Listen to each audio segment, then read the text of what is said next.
Hi, I'm Tara Lynn of Geek Saga Entertainment, here with my co-host Manny for the Geek Saga Show series, The Media That Made Us. This series focuses on media that the two of us consumed in our younger or maybe even just slightly younger years, media that helped shape our current interests and that we still love. So I'm Manny, and for our 9th Media That Made Us episode, we're continuing our coverage of the reimagined Battlestar Galactica series discussing Crossroads Arc, which includes BSG Season 3 episodes, 11 or 12, depending on where you're viewing episode numbers, through the end of the season. But just to be clear, this means we are discussing the episodes titled Take a Break from All Your Worries through the Crossroads Part 2. Before we get started, just a heads up that you can follow me and therefore all of the Geek Saga endeavors at a Geek Saga on Blue Sky, Facebook, Instagram, Threads, and YouTube. And you can find me on Facebook and Instagram at Manissimo Art.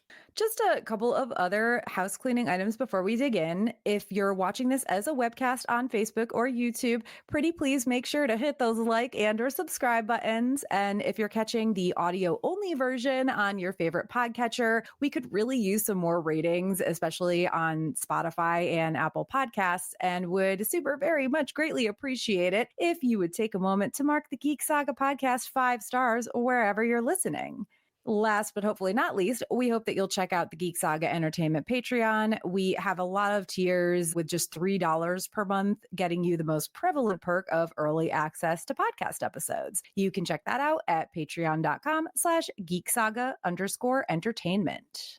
Our format for this Media That Made Us series includes our top 5 moments that made it. Basically, our hot takes from the portion of the series we're covering, followed by any insights we've uncovered from rewatches and or being longtime fans. And as we get into the arc's top 5, just a warning that we'll be talking about some pretty dark, deep shit. Yeah, to say the least. As our first top moment is she's one of the good ones, aka the revelation in the episode called The Woman King that the never seen before Dr. Robert is killing Sagittarians.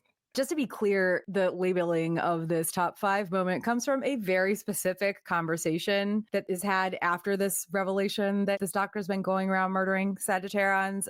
After Dr. Robert is caught out, this, again, brand new and therefore obviously questionable character asks, who gets the medication when there's not enough to go around? The Sagittarian who won't even lift a finger to save his own race, or a Viper pilot? Then he insists that he didn't harm D, who is in fact Sagittarian and got sick in this episode. But the doctor's like, I didn't do anything to her. She's fine. And Hilo sarcastically says, right, she's one of the good ones. And just dig there, because that whole they're one of the good ones bullshit has always been a thing. But watching this episode now especially was fucking rough, to be honest. I do want to just rewind a bit because, like, oh my God, the frustration, even watching this the first time around, that something seriously questionable is going on. And like, as viewers, you know it too, right? I'm pretty sure I was like, yeah, there's something super fishy about this whole thing. I mean, listen, we talked about this, I think, when Deanna Beers came on the scene way back when, and we're like,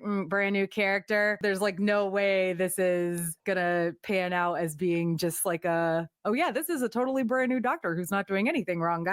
Perfectly fine. Everything's cool here. Go about your business. It's just, I don't know, like poor Hilo is like being the only one who sees or is like trying to acknowledge what is or might be going on. Again, like as a viewer, and especially as a lover of Hilo myself, it's like, come on, listen to him, you know? Yeah, this is just one of his real Hilo moments. He's just such a good guy.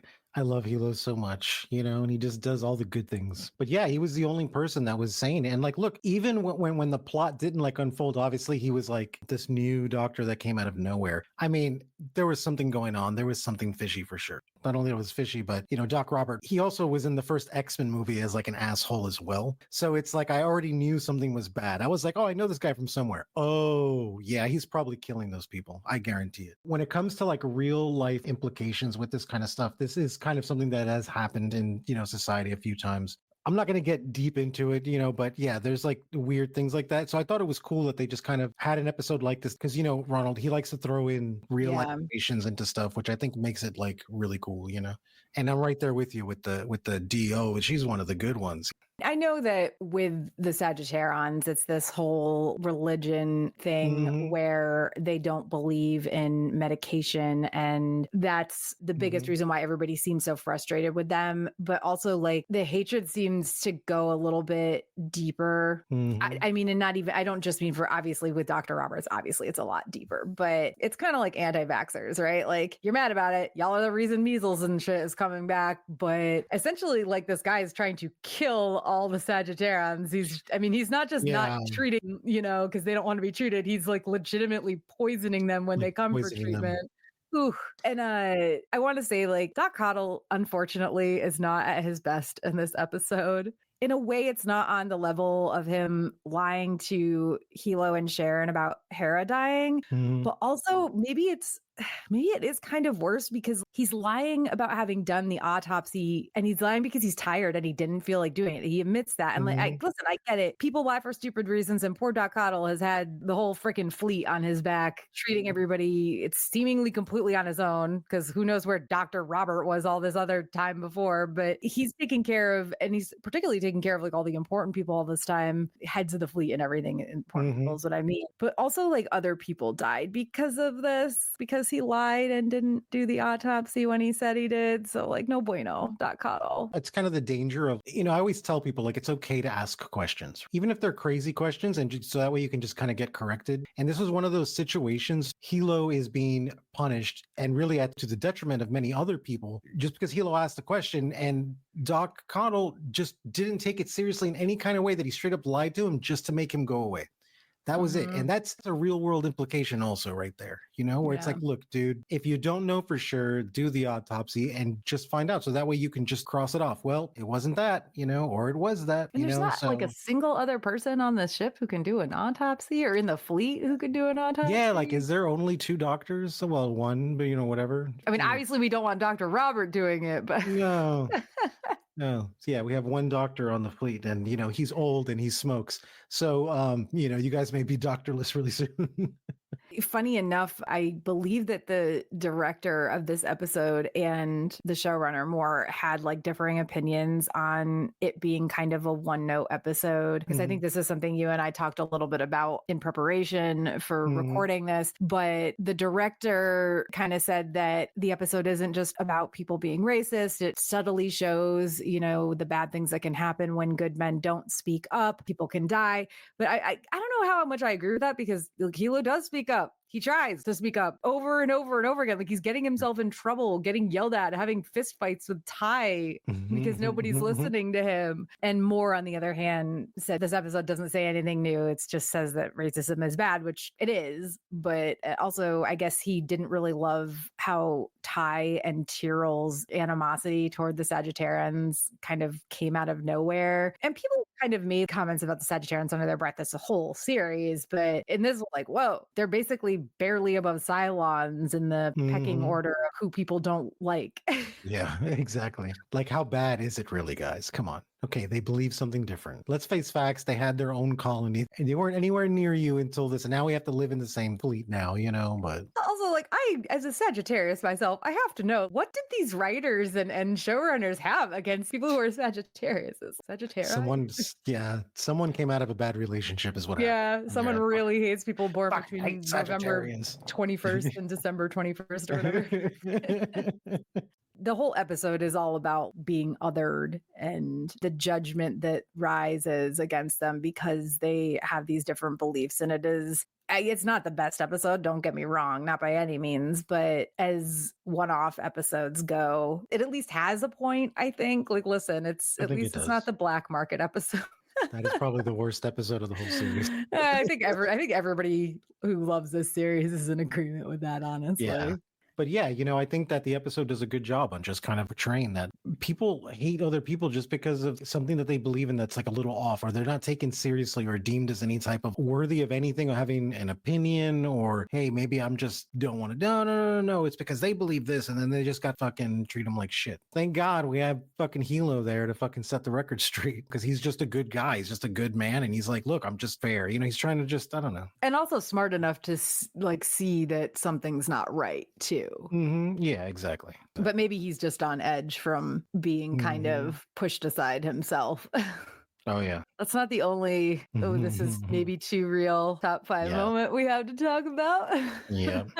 Here we go, ladies and gentlemen. Collective Bargaining 101, or the episode Dirty Hands, being a political polemic Moore always said this show wouldn't be. This was a good episode, but I'm not going to. It was pretty generic. I know what they were trying to do. I feel like in one of two camps. I feel like they were trying to explore this kind of dichotomy between the have and have nots, right? Because the only people we ever see are like on the Galactica. We don't see where's the fuel coming from, who's making this kind of stuff. So now you have this like coal mining operation on these other ships, and they're working 16-hour days and they're working 7 days a week and all this kind of stuff just so the fleet can like stay alive. But on the other side of it, I felt like the episode is probably more about the chief than anything else. Because when we see him on New Caprica and he's doing the strike, he was very passionate and very angry. And in this one, he was just kind of like, and he just walks up quietly to the thing and just turns it off. And he's like, yeah, guys, we're striking. And I feel like when you do things out of anger, it's like you're being run by like emotion. But when you do things like the way the chief did here, I feel like it's almost taken more seriously because he's in a calm state. He's not trying to start shit. He's trying to like make a point.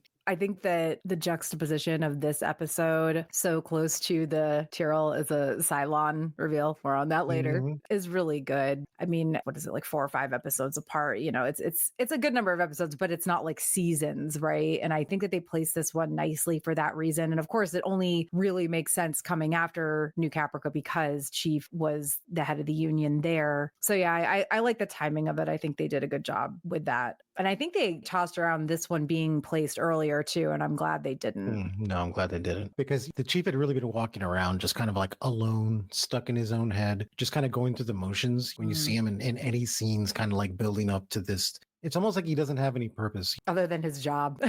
Other than his job, right? So that's all he's doing. He's just like, oh, okay, doing this, gonna pull this Viper apart, do this, whatever. But it was nice to see this kind of being almost like a turning point for him where he's getting more like, I don't know what's the correct word, like justified almost. And like, I don't know. I can't think of a right word for it, but I don't know. I feel like he's becoming more of like a poignant person at this point. Like now it's like, okay, here's the chief's beliefs. Here's what he's doing.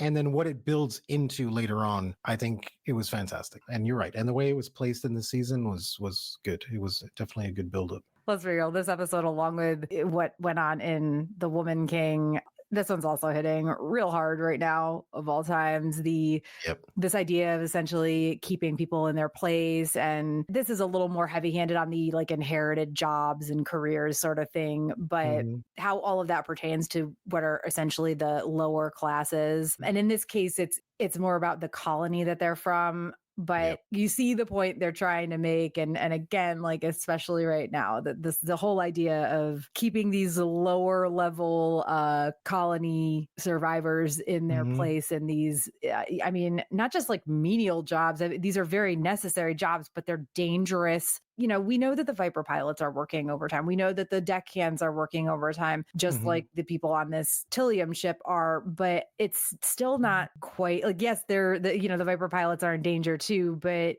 I don't know. There's a difference between going out there and actually like fighting and feeling like you're just a cog in the machine, I think. That's a really good point because the Viper pilots do fight, but they really get to kind of relax sometimes also. Right. And then you have these people in the mines that they're working 7 days a week and they had like 12-year-olds in there, and they're doing this kind of stuff.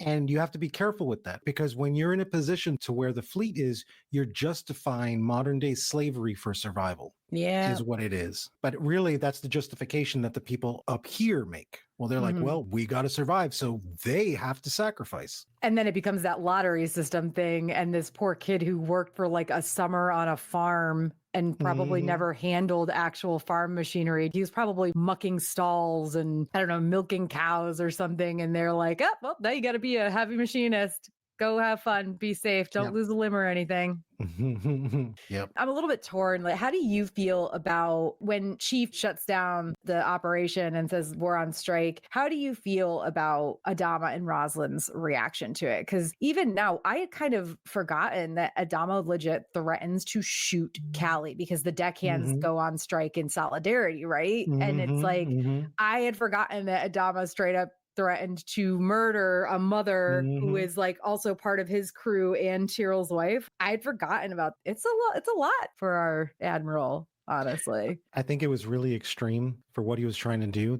because in the end, it's like, well, what are you going to do? Like, because part of me would have been like, okay, shoot my wife, Admiral Kane. Yeah. Like, go ahead. And look what happened to her and her people. I mean, let's face facts. How many people from the Pegasus are still around at this point? Right? Oh, Not God. many. Do So we even it's know like, who? I don't even know who anymore, you know? But yeah, sure. Like if you want to play it with like a heavy hand, go ahead. But the people are always going to resent you for it. And one day in that time of calm, you may find yourself getting thrown out of an airlock because people don't forget stuff like that. I understand what he was doing and I understand what the president was doing because they're scared. We have to get this stuff going. But it's like, guys, this would be really easy if you guys just sat down and talked for like 10 minutes. You can probably figure out a solution or at least some, okay, let's start working for this, but let's get everything up and going. So that way we're not stranded out here as opposed to coming with this like heavy hand. Well, I mean, and the thing about it too is they come in with this insanely heavy hand. And then as soon as everything's turned back on, they're like, by the way, we're giving into like all of your demands. Yeah, the vast majority of them. So it's like, I understand the importance of timing, like you said, and like we need to get the ship back up and running immediately. We don't have time to go through weeks or months of negotiations. And also, of course, it's, you know, a lot of it's for the drama of a TV show and whatnot, but it's still like, really? Okay, good that they gave into so much of the stuff, but also, I don't know. It was very unclimactic the way it ended. It was just like, oh, by the way, yeah, we'll give you whatever you want. It's like, why didn't you do that instead of threatening my wife? I don't understand what you were trying to do, you know? It was just a power play, honestly. Like they had to make sure everybody still knew that they were in charge, which kind of also then takes away from them. It's like, oh, we gave into a lot of your demands, but there's always that we can always take them back. Don't forget. So, which really falls perfectly into the episode, doesn't it? Right? Because the episode is all about that. It's all about the have and have nots. Well, on a somewhat lighter note, our next top moment is Baltar getting off. We discussed a more crude version of that in our last episode, but this time around we are talking about him being found not guilty of treason and crimes against humanity in Crossroads Part 2. This was, I mean, obviously the build up to his trial, it took a few episodes, and his trial itself was spread across the 2-part season finale, but it involved so much. I mean, we get Lee suddenly becoming a lawyer and also going against Adama, and he might not like Baltar at all, but he's still fighting for him to get this fair trial and putting his opinion and everything out there, being a good lawyer for the man of the people, Baltar over here. I don't remember being surprised that Baltar was found not guilty. I was when I watched it. Really? I was, because I really felt that I knew it was a 2-part season ender at the time. And I think that it's not that the show was like uncertain, but I did know that I think it was like Ronald Moore who had mentioned a few times that he was writing himself into a corner, right? Which is why the show kind of ended at 4 seasons as opposed to making more, because he's like, I just wrote myself into a corner. Anything beyond that. So I was kind of anticipating almost like, okay, they're going to kill Baltar in the first episode, and then in the second episode they're going to find Earth. That's just kind of what I was figuring happened. So the fact that like Baltar got off, and I was one of these people that was very much like, throw Baltar out of the airlock, fuck him, because of his fucking pussy ass shit or whatever, and he couldn't fucking like stand up for, you know, for the colonies and all this kind of stuff in New Caprica. But when Apollo gets up there and makes the entire case for him, God, I felt terrible. I was like, wow, I'm just one of those people, you know, with the mob, and they just want to burn the person. And yeah, when you really sit back and think about it, you're like, wow, like what other outcome could have there been for anybody? I mean, everybody's all about self-preservation. That's just what Baltar was doing. And it's like Apollo said, but because we don't like you, you have to go. And all the guilt and all the shame, we're hoping that it's just going to go right out there with you. But no, it was cool. And I loved the fact that the Admiral was one of the people who voted to get him off. And when he's sitting there looking at the president and he's like, no one's asking anyone to forget or forgive, but we have to look to the future. I was like, yeah, that's awesome, dude. Perfect scene. I'm almost wondering, you know, because it's been so long since I first watched the episode. It's like there's this part of me that's like, I kind of always assumed that he was gonna be found not guilty. But I think back then, and honestly, even more so today, I just have this mindset of like, my God, karma's these people who most deserve it. They're never gonna get their karma. Look at where we are in the world right now. You know, look at who our fucking president is. I look at some of the situations I've been dealing with sort of professionally and sort of personally the past few years, and like watching this person treat everybody around them like total shit and like just get away with it somehow. Like there's no comeuppance. there's just that kind of pessimistic part of me that's like, he may have deserved it, but he was never going to get it. So Yeah.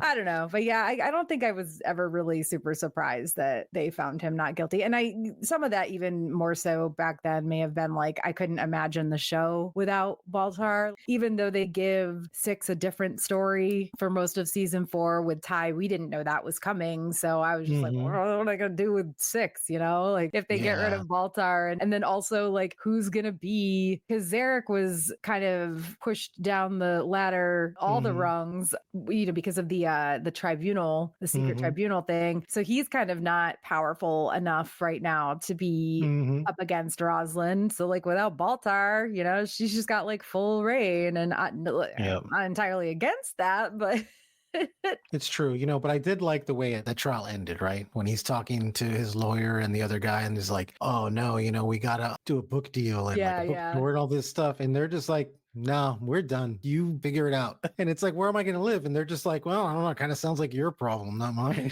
You know? The lawyer that sort of comes and goes. He's an interesting character with his weird little sunglasses and his cat. I mean, I like that he had a cat. I like that he had a cat. I like that he walked with a cane and then put it down at the end and like walked away. Look, there's something that is so sleazy about him, but he kind of always plays a character like that. When you see this actor, he does a lot. He's a great actor. He's fantastic. I love watching him. But he had that smugness. I don't know. There was something sleazy about him, but he was definitely like the kind of lawyer you would want if you're in trouble. You know?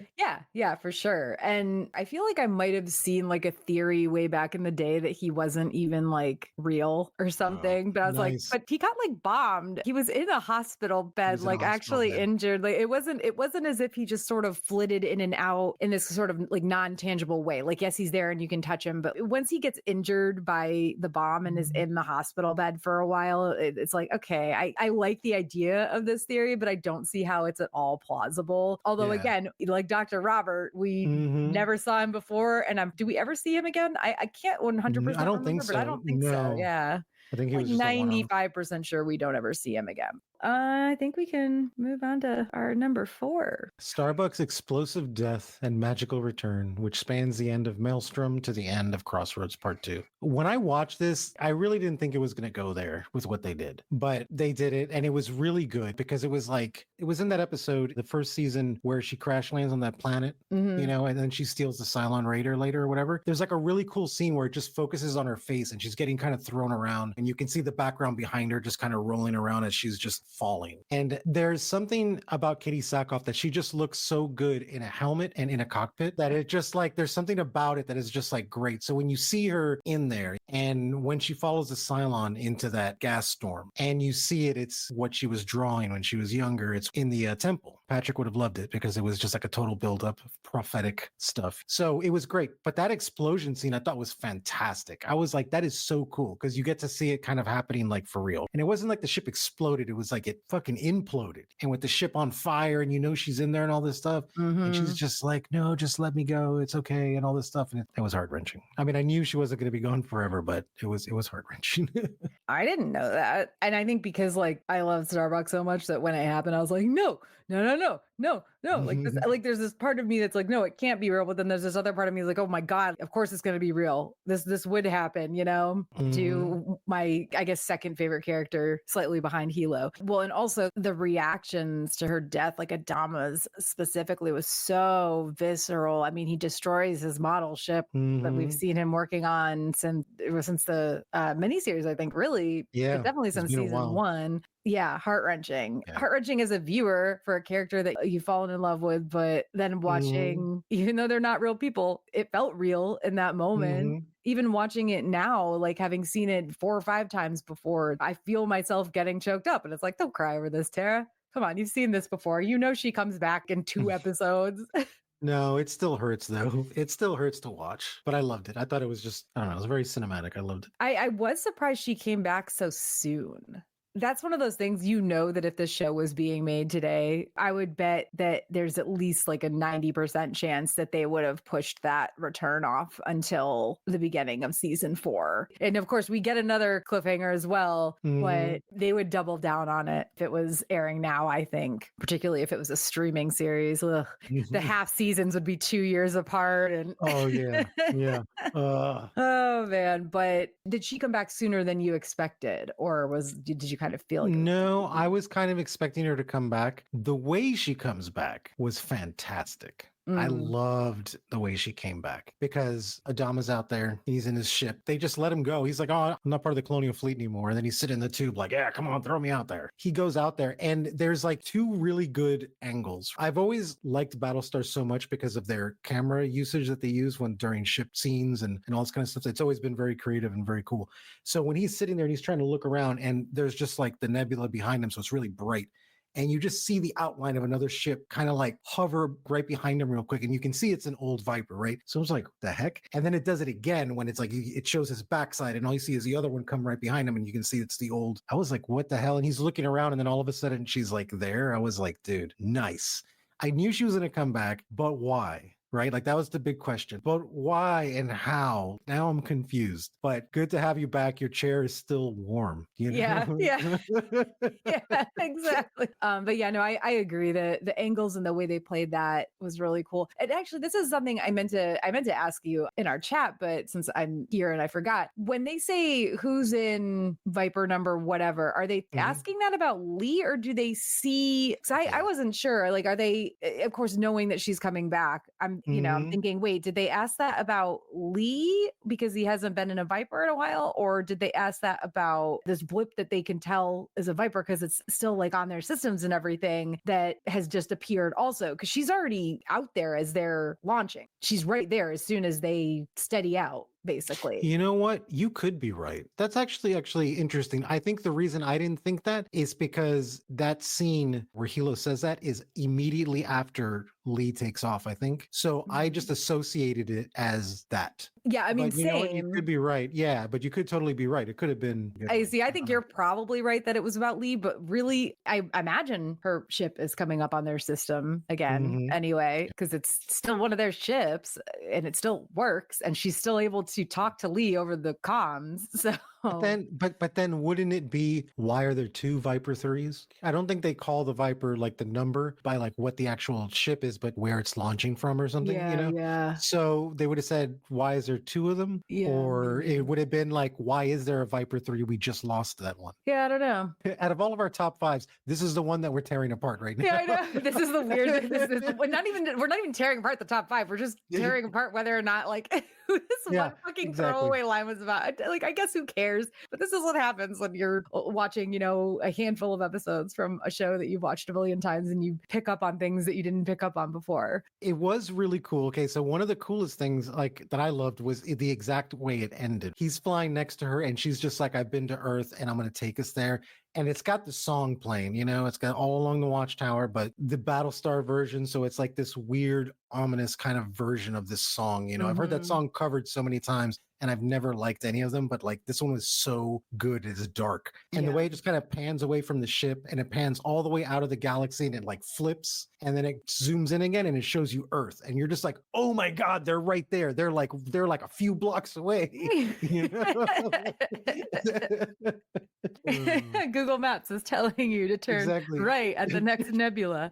Exactly. But that was a great cliffhanger ending, I guess, that they showed Earth and you're just like, okay, so Earth does exist. Yeah. Right. And there it is. And they're almost there. Yeah. And Starbuck knows now because she died and came back. Yep. Okay, well, that might be how the episode ends, but we had to close out our top 5 with a different moment because finally we reveal the 5th of our final top 5 moments from BSG season 3.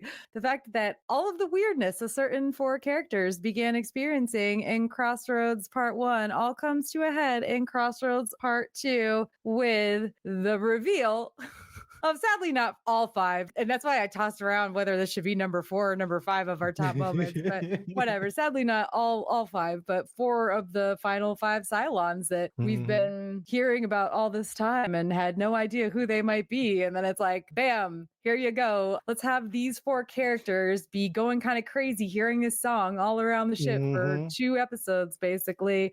And then they all come together in a room, and it's Tyrell, Ty, Anders, and Tori. Gotta be honest, they missed out with not having a 4th T name here. Yeah. Anders is really kind of like, he's like the wrong crayon in the box, you know? Like, exactly. And I know Tori is her first name and the other 2 are their last names, but still. Tyrell, Ty, Tori, and Anders. No, not Anders. Tommy, that guy cleaning the window. Come on. You're the last one. Come on.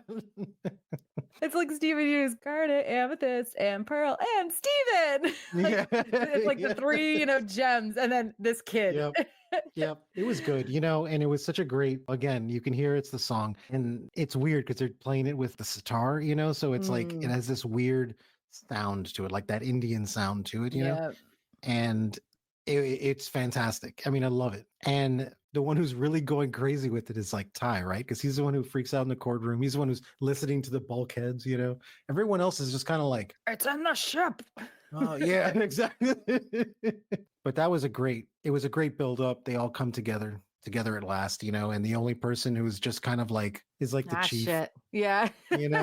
Like Ty's like, deadbolt that door. Anders is like, you guys get away from me. And the chief is just like, yeah, whatever. Hey guys, yeah, we're Cylons. We've always been from the beginning. So and like he's a man who just accepts what he sees. Yeah. It's a very interesting cast of characters that they chose too. Anders, who was a freedom fighter, stuck on Caprica all that time, fighting against Cylons, blowing them up, etc. And Ty, Ty's been around for fucking ever. He was around when Adama was young. What was he doing before that? And then Chief I don't know. What do you think? Maybe like the Blackbird should have been assigned. I don't know if they knew that early on though, that these were going to be the 4. I think they kind of chose them, like, if I remember, kind of last minute almost. Yeah. The very concept of the final 4 is kind of weird, which we'll dive into more season 4 and stuff. But yeah, I really feel like they just drew their names out of a hat is what they did. It was just kind of like, oh, let's see who winds up being one. But I don't know. Ty would kind of make sense, right? Because it makes the story good for season 4. And the chief, Anders, to me, look, I like Anders, but he's the one that makes the most sense because he was the one we knew nothing about really for the longest time. Exactly. To me, I think the biggerness of it really was between Ty and the chief. They've been there from the beginning. Yeah. Tori and Anders just came on later. I really didn't I like Anders' character. I think he's a cool guy, like definitely somebody I would have hung out with. But in the sense of development, I really didn't care about his character. I was like, I didn't. I was like, oh, you're a Cylon? Okay, sure. Why not? Whatever.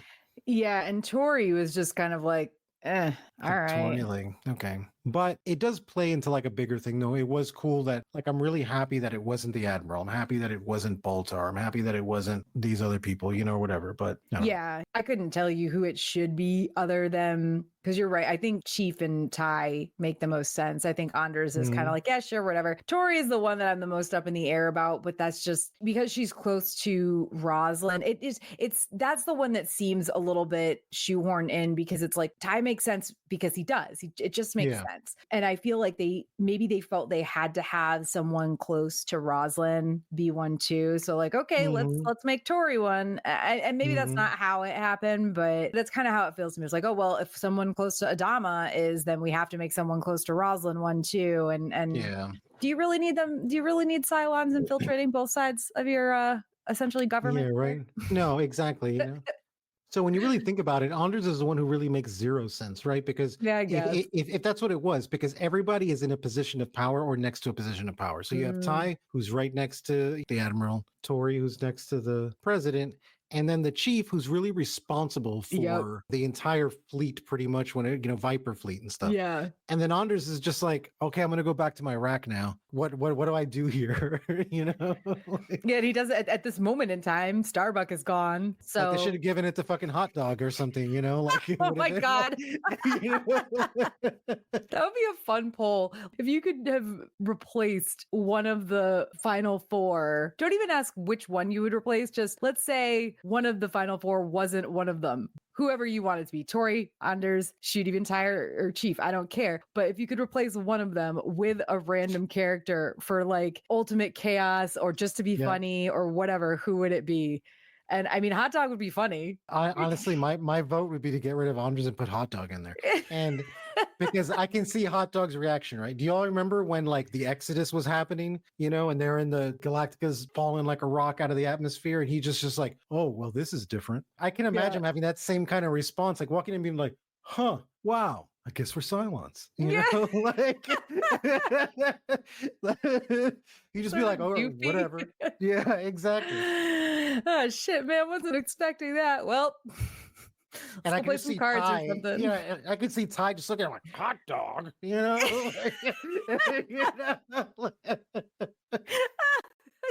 Also, like his name. Yeah, exactly. Oh my gosh. Yeah. And of course, like you said, there's so much more to go into about not just the 4, but the final 5 when that's revealed in season 4. But I am glad we at least got like the Starbuck thing and like the Earth pan out switch around. I thought that was cool because everything that season ended so chaotic. They're getting ready to fight. We got the final 4 going on here. Everybody's like, oh my God, what is this? We got to go pretend to be people again, I guess, after they found out they were Cylons. And Starbuck shows up out of nowhere and it's like, dude, what the hell? Yeah. And it's like you kind of forget what you're watching for a minute, and then they show Earth in the end. You're like, oh, that's what we're doing. I forgot. Okay. It's like when you're driving, and you see something really weird on the street, and you're just like, where the hell was I going? Like, oh, Earth. Oh, that's where we're going. Like you're so thrown by the fact that the whole final 5 Cylons thing wasn't just a thing that was going to be dangled in front of you literally forever and maybe left as a complete mystery in the end, in case of a spinoff or some bullshit. That again, that's what would happen these days, but no. That's what would be this day, yeah. Thankfully, we find out all 4 of them all at once. Also, them meeting up in that room where they're all like just facing each other. It was awesome. John Travolta. Like, yeah. Hot Dog, like, it's like a lower rank military guy there because you got Ty who's up here, you got the Chief that he's part of his own thing, and then there's like Hot Dog, and he's like, dude, you're a nugget. Like, why are you even a Cylon, dude? Why? How? What? How? Why is Hot Dog? Exactly. Why is Hot Dog? Oh my God. Hot Dog, man. I don't care, man. I like Hot Dog. He's minor comedic relief, and that's why it's hilarious to think about him being one of the 4. Now we're going to talk about some insights we've gleaned from being longtime fans. As a reminder, while we're covering Battlestar Galactica specifically, I am going to refer to Easter eggs, bloopers, and other things that I mention as Dean sites because my partner Dean knows far more about the series than I ever could, and he is always pointing things out to me, so I long ago lost track of what I knew before I knew him. And on that note, what's our first Dean site, Manny? First Dean site is we actually have 2 Apollo-centric things to talk about. The first being that the episode Taking a Break from All Your Worries was originally contrived to be this episode where Apollo worked to create a replacement Cloud9, opening either as a casino or a resort ship, which, LOL, what? Apparently, this storyline was inspired by both the character in Catch-22 and by an episode of MASH, but still. Yeah, I never watched MASH. It's a little before my time, but... I did. I watched it, yeah. It's older than me, but my dad used to watch it, so as a kid I used to watch it with him. I don't know if you've ever read Catch-22. I've only read it once and it was a long time ago, but the guy, he's like the head of the supply chain or something. His name is like Miles, I don't know how to pronounce it, Binder. I don't know. It's a stupid name. I mean, either way, yeah, I'm glad they didn't. Yeah. Baby Dama becoming like some sort of casino mogul. And they could have given us Black Market Part 2, Oh, well, I mean, there is that, I guess. Would people still hate Black Market as much if Apollo had opened a casino or resort ship and had his own Black Market issues all over again? Huh? Exactly. Well, that whole dumped plot is especially amusing to me, considering that not only did Apollo not become some sort of casino or resort mogul, but he later turns lawyer. So it's still like it's like let's just throw things at Apollo and see what sticks. And in this See what case, it sticks. was lawyer. So Ronald Moore admitted that Lee's sudden interest in the law is probably awkward because it does. It comes kind of out of nowhere. But Moore also said that, you have to allow a TV show to invent things about characters as they develop. And he believed that this particular change paid off really well. And I don't disagree with that. I think that Apollo's foray into the law paid off really well. But yeah, it did seem just like all of a sudden it's like, oh, Lee needs a hobby. What's it gonna be? Yep. Law codes and shit. Did he even take the bar? How could he practice law? Yeah, guys, if we're going to be all about the law like you guys are doing and he deserves a trial, doesn't he deserve a lawyer? And you're not one. And also Baltar has a lawyer already, but Lee ends up having to take up much of the case because of the bombing and everything. So, but yeah, I don't know. I agree that the lawyer thing for Apollo did pay off well, but it was a bit of an abrupt about face for this new hobby of his. but at least the hobby made sense, right? Because he's like, he's a pilot and he's dignified and stuff. So it would make sense. It's like, from going from that to lawyer makes more sense than from going to that to black market part 2. Yeah. So, I think that is less of a stretch than yeah, no, I agree. I agree. He would have to find some spiffy suits somewhere, and I can't picture it, honestly. Oh, I can picture him in like the purple suit with like the mustard yellow like shirt with the big rings on his fingers and stuff. Okay, so those are the 2 things we're changing. He builds the casino, and hot dog is one of the final 4, right? There we go. We're gonna rewrite this. All right, what's our next Dean site? So apparently Kat was supposed to make a brief reappearance in Maelstrom, showing up in a brand new Viper just before Starbuck dies to tell her not to worry. Which is, I'm glad like literally, they gave that to Starbuck essentially. It would have been really like heavy-handed to have Kat come back to do that. Yeah, because Kat was just a thorn in her side. And if they did try to do the same scene at the end, in Crossroads Part 2 to mimic that scene, if they did put the scene in, it would have made that latter scene like not as good and not as powerful. Yeah, exactly. Also, apparently Lee and Anders were supposed to get in a fight in the wake of Starbuck's death, but Moore felt this was too expected, which, I'm really glad they didn't do that. Too expected, or just also like... It's just cliche. It's like, okay, 2 guys we're gonna box it out now because we both loved this girl. It's like, well, and it's also stupid because, like, why? Because Kara, even though she wasn't divorced, her and Anders were separated. So, like, what would be the impetus behind one of them starting to throw fists, Yeah. Last Dean site. Although there is a plot line in the original BSG in which Starbuck dies and is brought back to life by a race of godlike aliens, Moore apparently had to be reminded that this happened and then said it wasn't something that came up when they killed and subsequently brought back Kara. He specifically stated it never came up and had no bearing on the episode. Which I think is kind of interesting. Like, really? You didn't remember that at all? And you happened to kind of do a very, very similar thing? I mean, I'm not calling him out on it because it's not the exact same, but it's interesting that when he was being interviewed about it, he was like, "Oh, yeah, I guess that was a thing, wasn't it?" No, we didn't think about that at all. Yeah, I didn't even see that episode. I don't know what you're talking about. And then as he's saying that, you hear the song in the background, like, wait a minute. This has all happened before and it's going to happen again. Okay, on to our personal insights. The torture stuff with Baltar again. That's my first one. I'm so over it. I get that based on when this episode aired, it was supposed to reflect what was going on, / was probably, possibly, probably, definitely going on at Guantanamo Bay. And the drug stuff, of course, was reflecting the CIA's experimentation with LSD torture. But I don't know. Thanks, I hate it. And no matter how frustrating or annoying or maddening we find Baltar, can we please just stop with the torture scenes? Especially with him in 2 episodes that it's like, oh, let's watch him be tortured by the Cylons forever. And then it's like, oh, let's watch him an entire episode of him being tortured by the people. Yeah, I thought it was a bit much. And again, this is one of those things that it's like you could have just implied it and then just we didn't have to spend time with that. They really wanted to show Baltar on LSD.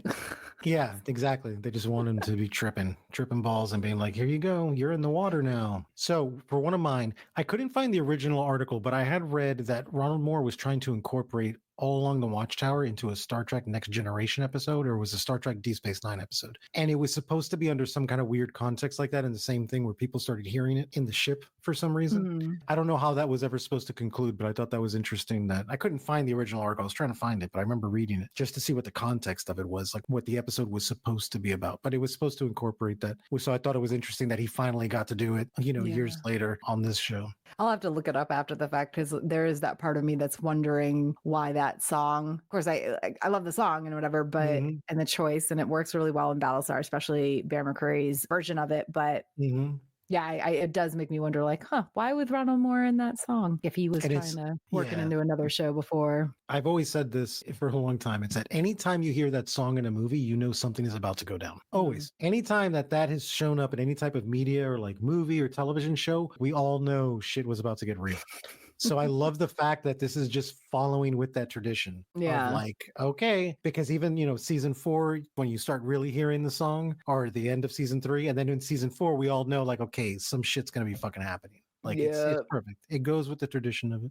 Okay, so a little bit on a sad note here. Starbuck and Apollo at the memorial wall. Again, I was choked up. This was before, she dies, obviously. But just watching these two best friends, even though they both have spouses, but they're best friends and they've known each other forever. And she's basically part of the Adama family, et cetera, et cetera. And they're talking about where they want their pictures to go. And oh God, Starbuck next to Kat, which is whatever, fine. Like, I don't know. Yeah, like as we've discussed, Kat was a thorn in Starbuck's side, vice versa. They were kind of rivals in life. But I mean, I get it. If Anders isn't there and Lee isn't there, then sure, put her up next to this other really great Viper pilot. And then Lee, I can't remember the name, but he wants to go next to the redheaded guy who he was the suicide bomber in on New Caprica, right? Duck. Oh yeah. I just remember that. It just came in my head. So Lee apparently wants to be next to them, which again is like, I guess because there's like, these are the people who are up there now. And I understand, he's like, they died heroes or whatever, but it's still like, oh, okay. A cat died recently. Like, I guess let's give poor Duck, who we hardly knew a little nod. Like, let's not forget that you guys kind of conned him into just blowing himself up. Yeah. Come on now. Well, to be fair, Apollo was not part of that. He was up in the Galactic. No, he wasn't. But then again, it's like, then why would you want to be next to him? Here's the next insight for you. It's not so much insightful as much as just a thought in my head. Does anyone else find it a little difficult to feel anything for Callie's character in the rewatch after everything that this actress was doing semi-recently? I mean, I get the art of like separating the art from the artist, but I'm probably not as intellectual as I like to think I am, and I definitely had a little bit of a hard time with it. I'll be honest, Callie annoyed me when I like watched the series originally, so also knowing that the actress, I'm blanking on what her name is, but it's just knowing that the whole what is it? Nixium, whatever the fuck it was. I watched half the documentary, but I had to step away from it because it was getting just really repetitive and it's like no new information. And then there were some people, including maybe possibly this person, who didn't seem to feel any like remorse for their part in the cult, which that's definitely adding to my like, I never really like Callie always kind of annoyed me feeling. So my last, it's probably less an insight and more a question, but did we really need the backstory stuff about Carol Ann Adama? Me. Yes, sir. I pick you. Okay. No, we didn't need that at all. Again, it was something that you could have implied for 5 minutes instead of spending an entire episode doing it. I'm going to say no, we didn't need it. Yeah, I didn't like it. I don't feel like it really added all that much. I think there was like an interview with Moore or maybe the episode director who said that what they were trying for was like to show some of why Apollo and Adama are kind of at odds with each other, why there's some kind of distance and maybe not always, lovey-dovey family feelings there. But it's like before this episode aired, I always put that to that Adama was gone for most of Apollo's childhood. Even once they're spending more time together, now he's his boss. So like, of course there's going to be maybe if not harsh feelings, but some distance and like whatever there. And then of course, there's this whole like, well, he's at Admiral Adama, and Apollo is constantly feeling the need to prove himself, et cetera, even if Adama isn't necessarily asking for it, which he kind of is a lot of the time. So there was nothing about this backstory that I think added to either one of their characters or to their relationship. And it just, I didn't like it. I get doing the flashbacks where you can see that like Adama's a little more of like a tortured soul, I guess. But if he was the one that was gone all the time and like all this stuff, I don't know. I think it just kind of falls flat. It was too much. To have that for an entire episode, pretty much, I didn't like it. Oh, and also, you know, you mentioned that to have this like one episode that's like entirely centered on this sort of odd relationship flashback stuff. But this episode was called A Day in the Life. And it also featured the Tyrell Callie thing where they get stuck in the airlock. And the Tyrell Callie thing was supposed to be the B plot. And even more, I think, admitted that the B plot was like more effective and interesting than this whole like A plot of Adama having flashbacks about his wife. And I agree. And also calling the episode A Day in the title doesn't really fit to me at all. Because if Adama's only thinking about his ex, now dead wife one day out of the year, how is that? That's not an everyday in the life, which is what that phrase is supposed to connotate. Yeah, no, exactly. If they were going to do an episode like they were trying to do, A Day in the Life, they should have made it the most mundane episode possible and just focused a lot more on just character. You know, the chief gets up every morning and this is what he does. And he goes here and he's dealing with something stupid and it's just, and then Apollo is like doing some paperwork and he's just really bored and he's just like, oh my gosh. He like getting drunk at Joe's bar at the end of the day. Exactly. And maybe that's how it is. They're telling 5 different stories that's just almost kind of mundane and kind of like, oh my gosh. Because, you know, we see all the exciting stuff with the, launch attack Vipers and all the stuff. We don't see like all the paperwork Adama does afterwards or all the meetings that Laura Rosalind has to go to. Maybe it's like they show all these things and the meetings are boring as hell and the paperwork is boring. But then at the end, they all meet up at Joe's bar and get shit-faced. All along the Watchtower plays in the background. Exactly. Oh, hey, a little too early for that? I don't know. They do play the song previously in the show, but this is in Crossroads Part 1, I believe, is the first time any of the characters are actually like hearing it. Hearing it, yeah. Maybe they're hearing it when it's playing in Joe's bar, but they're just the only ones. Like Anders, I think, is like, what's that song? And everybody's like, what? It's just a song. It was Ty first because he was on the radio going, yeah. And that's when Anders looks like at a distance and he's like, wait, you almost had it. That was when it started, when they started hearing it. You're right. Like, of course, an episode like that wouldn't have really like flown. Let's be real. And to be fair, I would say that the episode where Deanna Beers appears and is doing the like everybody, that's probably closest to an actual true day in the life episode. And the boxing episode too. Yeah. So yeah, I think it's just an odd title. I wonder if it wasn't supposed to be that in the beginning. We're at the conclusion of season 3. So like, I think we should close out with how we're feeling so far about where the series has gone and where, you know, when we first viewed it and didn't know what was going to happen next, where we thought it was going to go after this. Cause I mean, listen, season 3 ended on a real strong note there, like you said earlier. So yeah, it was super strong. Where it went from there, where I thought it was going to go, I had no idea. I just knew that everything was going to be chaos. And I'm just like, dude, everything is going to be crazy. Now, where it was there towards the end, I didn't really expect the final 4 to be who they were. I really didn't. I was like, no, it's got to be this person, but it wasn't. And when they just showed them, it wasn't like a disappointment, but it was kind of like okay. Yeah. That's interesting. Or at least for a couple of them anyway. For a couple of them. Why is it hot dog here? I was like, okay, so if you're here and you're here and you're here, that means the last one is hot dog. Come on, hot dog. Of course, like as soon as the first of them, I can't remember which one walks into the room, like absolute first, but as soon as the first one of them walks into the room and you realize like, okay, who are the other 3 who are hearing that song for the past 2 episodes? Like obviously, I mean, even before that, you knew something was up with these 4. You knew something was up because they were saying the lyrics too. And they were the only 4 doing it. And it was like, okay, there's something going on here. But at this point, really, I wasn't even 100% sure that had to do with like a Cylon thing. There was all these like prophecy things and all these things going on. And it was just like, maybe this is some kind of weird thing, you know, like, I don't know. So, but I didn't really think of it to be a Cylon thing at first. But yeah, no, I agree. Then it turned out being a Cylon. I was like, oh, okay, that's interesting, you know, that you picked these 4. 2 of them make sense. The other 2 are they just got here. But okay. Yeah, we can't say they don't even go here because they totally do. But you know, they're like that new student that pops in halfway through 10th grade or something and yeah, exactly. And they get the award missed all for of something. Freshman year. We're get the award. And you get a Cylon and you get a Cylon. You get a Cylon. Hot Dog's like, I've been here since season 2, man, and I don't get to be a Cylon. You know, I'm Edward James Olmos' son, for Christ's sake, you know? I always forget that actor is his son, honestly. You can't really see it. I don't really see it, but I've also never, I don't know if I've ever seen them like standing next to each other, honestly. No, yeah, no, I don't Hot Dog in the show isn't important enough. Yeah, exactly. Hanging out with a doll. Hanging out with his dad, you know? It's like, you're just an extra on this set. Get over there. You know? Yeah, he's like I don't know. He's probably not quite even a tertiary character, but we see enough of him that it would have been funny to have just some random character that's been around for a long time, but we don't see all that much. Yeah, they just pop in and out, and then all of a sudden it's like, oh, guess what? You get a big role next season. Hot Dog.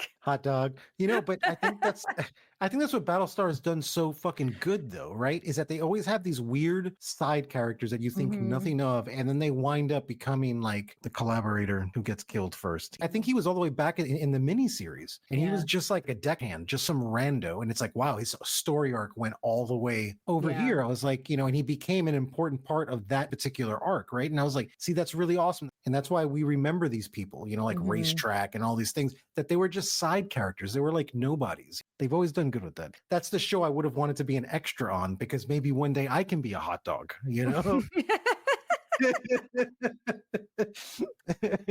Oh my God, lines out of context. That's a show I don't want to be an extra on, because one day maybe I can be a hot dog. I can be a hot. Oh man. Well, I'm definitely looking forward to figuring out how to split up season 4 and talk about it, because there's a lot going on in season 4 to unpack there. And the last season. Till we get to the plan. Yeah, that just popped up on Amazon Prime. I don't know if it's been there for a while, but... No, it was on there, I think, because they didn't have Blood and Chrome and Razor, the two things that you would want to watch on Amazon. No. They put the plan on there. Oh yeah, I forgot that they didn't have Razor. Do you have to like dig out his DVDs? That's what I had to do. I had to dig it out. I was like, dude, I know I got it here somewhere. All right. Well, as we close out the episode, we just want to thank you for joining us for our 9th Media That Made Us episode on the Crossroads Arc of Battlestar Galactica Season 3. We will be back soon to begin our discussions of BSG Season 4. In the meantime, please don't forget to like, subscribe, or rate us 5 stars wherever you're watching or listening. And as always, please also consider supporting us by backing our Patreon at patreon.com/geeksaga_entertainment. Thank you for listening to the Geek Saga Podcast. If you like what you heard, please check out other Geek Saga entertainment endeavors, including the Sagas and Sass webcast and podcast and Ice and Fire Con.